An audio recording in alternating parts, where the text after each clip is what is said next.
Sabemos que es conocida por muchos en la Universidad Juárez Autónoma de Tabasco, específicamente en la División Académica de Educación y Artes por sus 20 años de labor académica. Y bueno, todos conocen el territorio, el terreno en la parte laboral, pero nadie conoce quién es Angélica Favila como persona. Muy buenas tardes. ¿Cómo estás? Buenas tardes, Ana. Díganos, ¿cómo está? Bien, un poco acalorada. ¿Verdad que sí? Sí, muy honrada de tenerlos aquí. Muchas gracias. No, pues la verdad que es un verdadero honor y un placer el estar con usted en esta tarde. Y bueno, lo que yo repetí ahorita, todos en la DAEA, en la Universidad Juárez Autónoma de Tabasco, conocen quién es Angélica Favila por su labor como maestra. Pero nadie sabe qué es lo que pasa más allá cuando usted deja esa institución. Cuéntenos, ¿dónde nació? Nací en México, Distrito Federal. O sea que no es tabasqueña. Creo que No, muchos la catalogaban como una choca. Bueno. O sí habían quienes le decían, maestro, usted no es de aquí, ¿verdad? Sí, sobre todo por el acento, ¿no? Es algo Sí, muy marcado, ¿no? Sí, efectivamente. Y cuéntenos algo de su familia, cuántos hermanos tiene o es hija única. No. Mis padres tuvieron 4 hijos, una de ellas yo. Somos, 4 hermanos de mis padres y un hermano más que se unió a la familia no es justamente hijo de mis papás, pero es nuestro hermano también. En total somos 5, 3 hombres y 2 mujeres. Y bueno, yo soy la mayor de las mujeres. Bueno, sabemos que eres una investigadora muy reconocida en el ámbito académico. ¿Qué podrías decirnos de qué tal pasó tu infancia? ¿Cuál fue la infancia o cómo fue la infancia de Angélica? Yo recuerdo una infancia la verdad muy divertida y muy aventurada porque nosotros crecimos siempre sin la figura de la madre en casa. Mi mamá, desde que yo tengo uso de razón, trabaja 1 hora. Y bueno, entonces en la casa nos quedábamos los 4 hermanos que en aquel entonces vivíamos juntos, resolviendo los problemas y causándolos, ¿no? Entonces fue una infancia muy divertida, muy llena de libertad, porque sin tener a la mamá en casa, pues hacíamos de nuestro tiempo lo que queríamos. Y con muchas responsabilidades, porque además, al ser yo la segunda, la que le seguía del mayor, teníamos a 2 más chiquitos que cuidar y entregar cuentas en la noche, ¿no? Cuando llegaban mis papás de trabajar, pues había que entregar a los hermanitos sanos, salvos, y las cuentas de la casa claras, ¿no? Como debe ser. Entonces, en resumidas cuentas, ¿sí consideras haber tenido una infancia bastante agradable? Sí, la recuerdo al menos con mucha alegría. Tengo recuerdos preciosos, aprendizajes divinos de la infancia, de las complicidades que uno establece con los vecinos, porque en muchas ocasiones teníamos que recurrir a pedir auxilio, ¿no? Hacíamos una travesura y después, ¿cómo lo resuelves? Pues los vecinos eran los que nos sacaban de problemas. Y te digo, muy llena de libertades, porque era esto de ¿qué haces con tu tarde después de hacer la tarea? Entonces, imagínate lo que se imaginan 4 cabecitas para hacer en una tarde, cualquier número de cosas. Definitivo, ¿no? Y entonces estas libertades no guardaron a Angélica para ser una joven rebelde, porque conforme pasó el tiempo fuiste creciendo, obviamente, y no afectó en algo tu relación con tus papás o con la sociedad en general. ¿No sentiste ese boom de decir, como tenías un tiempo libre para ti, digámoslo, porque eras como una niña, pues, no quiero decirlo abandonada, sino responsable, sí, pero al mismo tiempo sí tenías esa ausencia de papás? Sí, por supuesto. Lo que pasa es que teníamos perfectamente reconocidos los límites. Mira, nosotros sabíamos que íbamos en la mañana a la escuela, regresábamos de la escuela y de ahí hasta las 9 de la noche que llegaban mis papás era nuestra vida. Nosotros la manejábamos a como queríamos. Pero a las 9 de la noche Retomado. No, a las 9 de la noche tú tenías que estar como si nada hubiera pasado en la tarde, ¿no? Tranquilo. Tal cual los dejó papá y mamá antes de salir de casa. Así es. Entonces, bueno, eso de alguna manera te hacía muy responsable, ¿no? Porque podías hacer todo lo que quisieras, pero después tenías que componer todo lo que habías deshecho. Era bastante complicado, Sí, ¿no? sí. Y bueno, conforme fuiste creciendo, ¿qué fue lo que impulsó a Angélica a estudiar o a ser una maestra investigadora? Fíjate que recuerdo un episodio muy significativo en mi vida en el cuarto año de primaria, porque ahí yo supe que para mí era lo académico, que yo estaba hecha para lo académico. En cuarto de primaria yo tuve una maestra un poco convencional, digamos. Era una maestra con esquemas muy liberales, con muchas libertades para los niños, y entonces nos ponía, sus formas de aprendizaje eran muy vivenciales, y con ella hacíamos mucha investigación. Una vez nos dejó nos pidió que lleváramos una rata blanca, y yo le tengo una fobia espantosa. Evidentemente yo no quise entrar al salón, porque había cualquier cantidad de ratas en el salón. Y entonces yo estaba completamente friqueada, no quería entrar. Y entonces la maestra, que además me quería, yo siento que me tenía una estima especial, salió conmigo y me dio una regañiza terrible. Y me dijo eso. Fue la primera vez, yo creo, que yo escuché la palabra investigador. Porque me dijo, ¿y tú quieres ser un investigador teniéndole miedo a las ratas? Y entonces no entré al salón, yo no hice nunca esa actividad, pero me quedó ese gusanito, ¿no? De sí, eso es lo que yo quiero ser. No sabía en qué área, porque obviamente cuando estás en primaria, en secundaria, la investigación, como gran parte de la gente, piensa que se hace en los laboratorios, ¿no? En las ciencias naturales, con animales y con químicos y etcétera. Después vas encontrando que hay áreas, por supuesto, muy distintas, que no son tan estereotipadas como esas, ¿no? Pero bueno, ahí yo creo que me nació, yo sabía que lo mío era eso, el buscar, el descubrir, no sabía en qué áreas, el ir más allá. Y creo que muchos de los que nos están viendo, que también estudian y forman parte de la AEA, no saben qué estudias, no saben qué licenciatura tienes y si tienes una maestría. Cuéntanos acerca de tu formación académica. Bueno, en mi formación, lo primero que soy educadora. O sea, yo soy maestra, soy educadora, soy normalista soy educadora, es decir, de jardín de niños. Ok.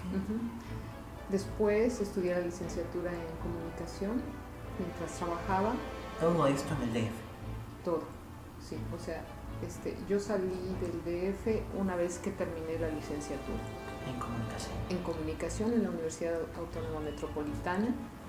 Y bueno, hasta cuando me incorporo a la universidad ya hace muy pocos años, a comparación de los que salí de México, es que estudié la maestría en tecnología educativa en la Universidad Autónoma de Tamaulipas. Interesante. Eso creo que no lo sabían muchos de los que nos están observando. Y bueno, conforme fuiste estudiando y creciendo en la parte académica, yéndote más hacia al cambio de la investigación, ¿tienes alguna anécdota chusca, curiosa o bueno, inclusive triste que nos puedas comentar? ¿Dentro de la investigación? Dentro de la investigación, de tu trabajo, de labor de campo, tal vez el ir a alguna comunidad, no sé, te impactó mucho. Fíjate que, bueno, yo también creo que gran parte de mi formación como investigadora se la debo a mi alma mater, la Universidad Autónoma Metropolitana, porque yo estudié en el sistema modular. El sistema modular, no sé si ahora mismo lo estén llevando a cabo, pero se llevaba únicamente en la unidad Xochimilco. Y esto es, el sistema modular no es un sistema por asignatura, sino es como por módulo, de ahí su nombre, y entonces en ese módulo tú tienes un objetivo o una meta, y para llegar a ese objetivo o ese meta usas las asignaturas, o sea, es un concepto distinto. Y esa meta es justamente realizar una investigación. Entonces, cada trimestre, porque allá se maneja por trimestres, tú tienes que entregar una investigación. Y una de las investigaciones que más me marcó fue una investigación que hicimos en los primeros semestres sobre la basura. En aquel entonces, el Distrito Federal tenía, bueno, yo no sé si ahora, porque tiene rato que estoy un poco descontextualizada de esa situación en particular, pero tenía un problema importante de manejo de residuos sólidos, de basura. Y entonces nosotros, desde la perspectiva sociológica, nos fuimos a meter a un basurero, a investigar un poco esta situación de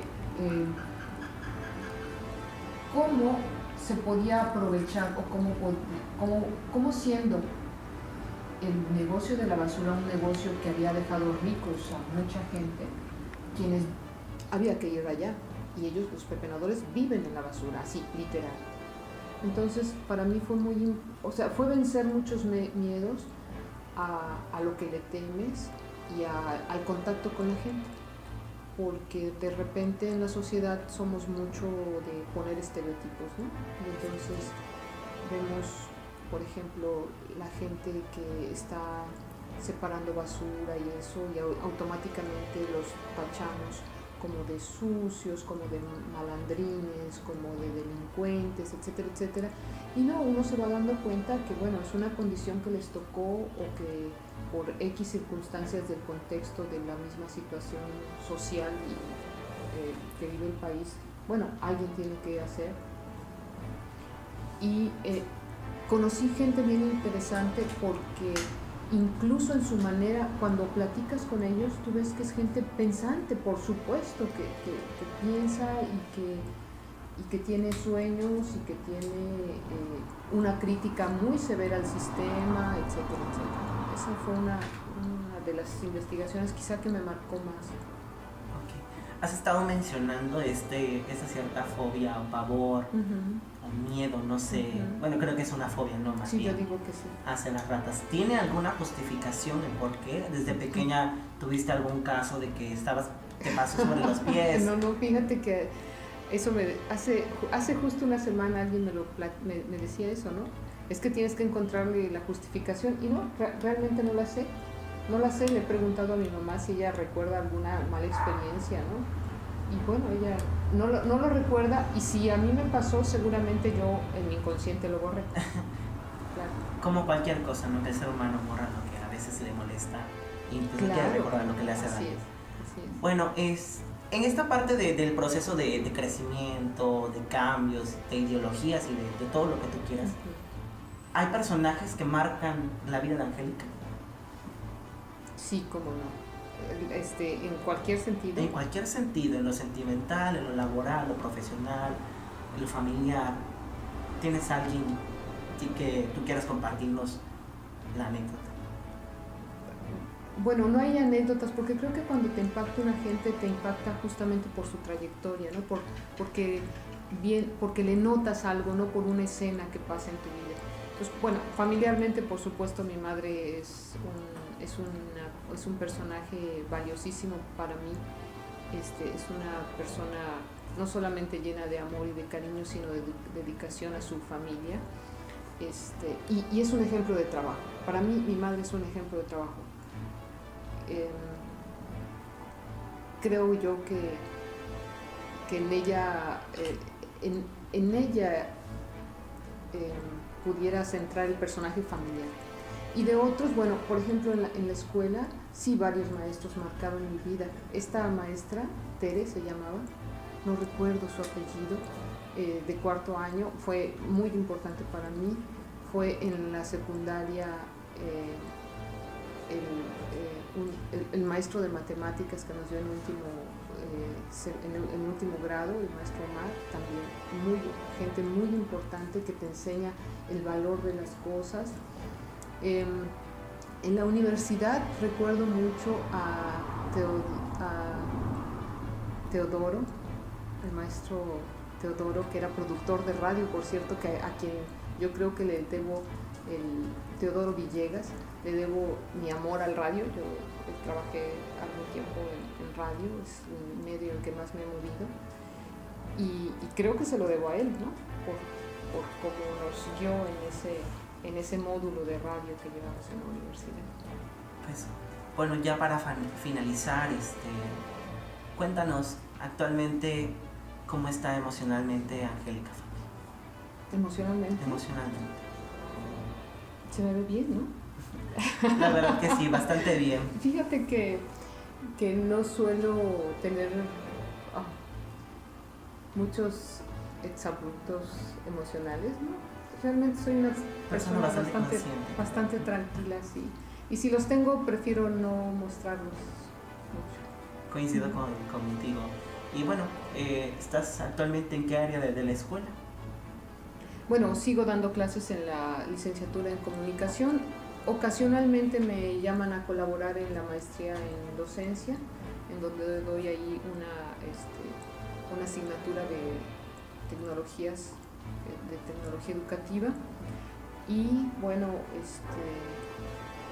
mi área, mi cubículo está ahí en el edificio de posgrado, el cubículo 1 del área de profesores de posgrado.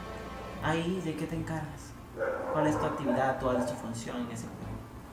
Bueno, es un cubículo donde se supone no tienes una función específica, porque finalmente lo que haces es atender a todas las exigencias que la universidad te marca, es decir, desarrollar no solamente docencia, es decir, no solo dar clases, sino hacer investigación, dar tutorías y dar asesoría de tesis. O sea, en ese cubículo básicamente lo que hago es asesorar, atender a mis tutorados y hacer trabajos de investigación. O sea, por ejemplo, que si reportes, escribir, porque hay que, no solo hay que investigar, sino que hay que difundir lo que se investiga. Entonces, artículos, ensayos, etcétera, ahí regularmente, aunque los pudiera hacer en casa, los prefiero hacer. Bueno, yo creo que con esto estamos más que servidos. Y bueno, la verdad que fue un verdadero placer estar contigo. Y vuelvo a repetirles, le reconozco mucho la trayectoria y la labor académica que esta mujer ha tenido. Yo tengo la oportunidad de conocerla de cerca como ser humano y en verdad creo que es una maravillosa persona. Gracias, Dani.